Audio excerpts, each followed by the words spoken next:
Hi everyone, my name is Ranger Maya, and on behalf of the National Park Service, I would like to virtually welcome you all to Dinosaur National Monument. I am here at the Canyon Visitor Center in Dinosaur, Colorado. While the majority of people who visit Dinosaur come for the dinosaurs, there is so much more to do and see in the monument. This 211,000-acre monument is home to some beautiful trails, stunning river canyons, and thousands of years of human history.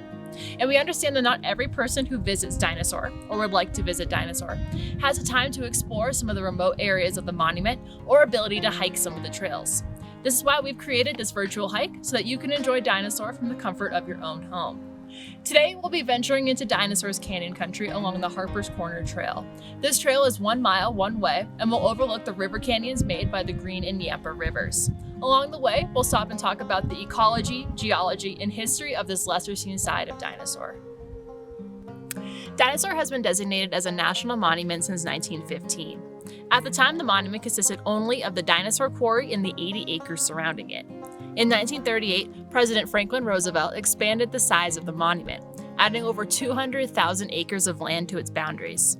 This expansion now covered not only the dinosaur quarry, but also encompassed the canyons of the Green and Yampa Rivers. Today, visitors to the monument can explore those river canyons on commercial and private rafting trips. For those looking to stay dry, hikes like the Harpers Corner Trail are a fantastic way to immerse yourself in Dinosaur's canyon country.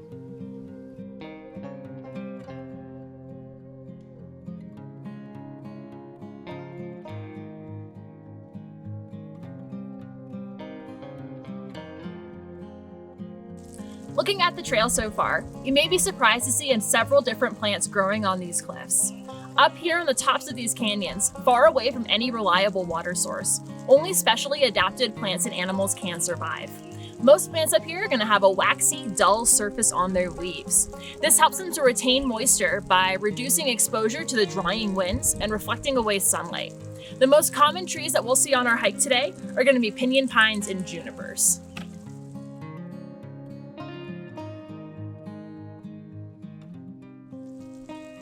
Imagine you were a settler looking to build your home in this area. Would you build your home where we are, up on top of these cliffs? Or would you build your home at the bottom of the canyon, close to the river? If you're thinking close to the river, you wouldn't be the only ones. These river corridors have sheltered people for thousands of years.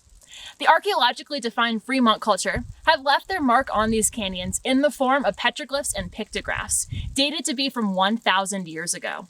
In more recent history, homesteaders also found shelter in these canyons.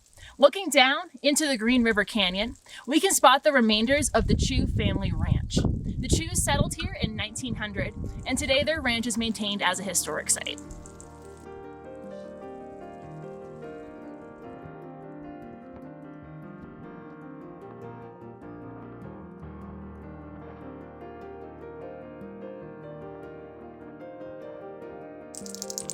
From here, we can see Steamboat Rock and look down into Echo Park, the area where the Green and the Yampa Rivers meet. Not only is Echo Park the geographic heart of Dinosaur National Monument, but it's also important in the history of this area. The ruggedness of this landscape meant that a lot of early exploration of this area was done by boat. The first recorded expedition down the Green River was in 1815 by a trapper named William H. Ashley. It took 3 weeks for Ashley and his crew to pass through these canyons, with the rapids narrowly sweeping their small, hide-covered bull boats away.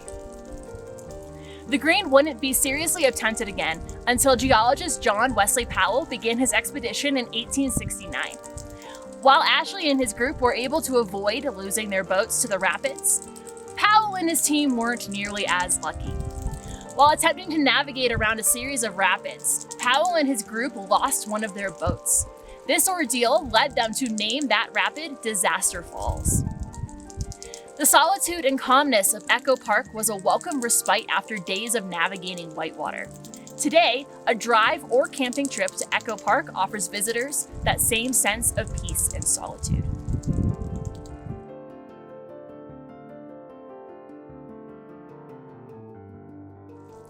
When comparing the canyons of the Green and Yampa Rivers, you may notice a contrast between the colors of the rocks. These older rocks, found in Whirlpool Canyon along the Green River, are darker in color and are mostly made up of shales and limestones left by an ancient sea. while the younger white sandstone of the Yampa Canyon is that of the Weber sandstone, remnant of ancient sand dunes that swept through this area. When the uplift of the Rocky Mountains occurred starting 80 million years ago, this whole area was also uplifted, causing the rocks to buckle and break. Some rock layers were lifted higher than others, and erosion chipped away some of those top layers, like where we are standing right now, exposing the older sediment buried underneath. Over where we can see the Weber sandstone, erosion hasn't progressed as far, leaving the older limestones and shales still buried underneath the sandstone.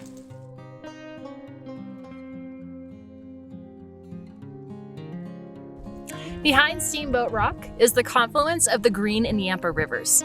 Over thousands of years, the rivers have meandered across the rocks and have sliced right through them, creating the winding patterns of canyons that we can see here today. So we talked about how the rocks at Whirlpool Canyon were formed in ancient seas. But how do we know this? The rocks themselves are made of fine-grained sediments like muds that are usually found at the bottom of oceans. But if we take a closer look, we can find fossils of sea life hidden within the rocks. We can see here that there are fossils of brachiopod shells, as well as crinoid or sea lily stems. These fossils can give us clues as to what types of environments used to exist here hundreds of millions of years ago.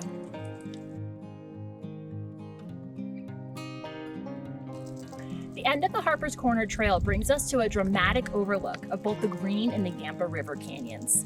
We can see the different rock layers that have been exposed over time and the winding patterns of those rivers. If we listen closely, we can hear the sound of the rivers rushing through those rapids. All around us is evidence of the forces that have shaped our planet to what we have today. And those forces are still acting on this landscape even now.